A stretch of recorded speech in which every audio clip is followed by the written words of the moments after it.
ശിഷ്യത്വം എന്ന് പറയുന്നത് പൂർണ്ണമായിട്ട് ഉപേക്ഷിച്ച് ഇറങ്ങലാണ് എന്നുള്ളതാണ് കർത്താവ് നമ്മളോട് പറയുന്നത്. എന്നാൽ 3 തരത്തിലുള്ള കാര്യങ്ങൾ നമ്മുടെ ജീവിതത്തിലുണ്ടാകും. ആദ്യമായി നമ്മുടെ ഇഷ്ടങ്ങൾ ചെയ്യാൻ വേണ്ടി ഇറങ്ങുന്ന സ്ഥലമല്ല ശിഷ്യത്വം. ദൈവത്തിൻ്റെ ഇഷ്ടം നിറവേറ്റുക എന്നുള്ളതാണ്. നമുക്കത് നമ്മുടെ ജീവിതത്തിലുണ്ടോ എന്ന് നമ്മൾ ചിന്തിച്ച് നോക്കാം. നമ്മുടെ കുറേ ഇഷ്ടങ്ങൾ ചെയ്യാൻ അവിടെ എല്ലാം സുഖമാണെന്ന് ചിന്തിച്ചിറങ്ങുന്ന സ്ഥലമല്ല. രണ്ടാമതായിട്ട് 2ാം സ്ഥാനമുള്ളൂ ദൈവത്തിൻ്റെ കാര്യങ്ങൾക്ക്. ഒന്നാമതായിട്ട് എൻ്റെ കുറേ ഒരു പ്രയോറിറ്റികളുണ്ട്, അങ്ങനെ വരുന്ന സ്ഥലവുമല്ല ശിഷ്യത്വം എന്ന് പറയുന്നത്.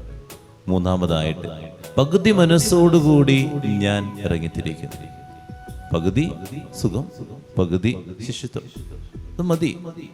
അങ്ങനത്തെ ഒരു സ്ഥലമല്ല ശിഷ്യത്വം എന്ന് പറയുന്നത്. അപ്പോൾ നമ്മുടെ ചിന്താഗതിയിൽ ഈ 3 കാര്യങ്ങളുണ്ടെങ്കിൽ, 3 വ്യക്തികളെ കുറിച്ച് സുവിശേഷം പറയുന്നുണ്ട്. ഈ 3 കാര്യങ്ങളുണ്ടെങ്കിൽ അതല്ല ശിഷ്യത്വം എന്ന് പറയുന്നത്. പൂർണ്ണമായിട്ട് എൻ്റെ കർത്താവിന് കൊടുക്കലാണ്. ആ കർത്താവിന് കൊടുക്കുമ്പോൾ ബുദ്ധിമുട്ടില്ലാതെ, അല്ലെങ്കിൽ വേദനകളില്ലാതെ കൊടുക്കുമ്പോൾ, വേദനകളില്ലാതെ എന്തോ വലിയ കാര്യം ചെയ്യുന്നത് പോലെ ചെയ്തിട്ട് കൊടുക്കാതെ ഞാൻ എൻ്റെ ദൈവത്തിന് കൊടുത്തു. അതൊരു സ്നേഹം. അങ്ങനെ കൊടുക്കാൻ എനിക്ക് പറ്റുന്നുണ്ടോ എന്നുള്ളതാണ് ആത്മശോധന ചെയ്തത്. അവിടെയാണ് ശിഷ്യത്വത്തിന് അർത്ഥമുണ്ടാകുക.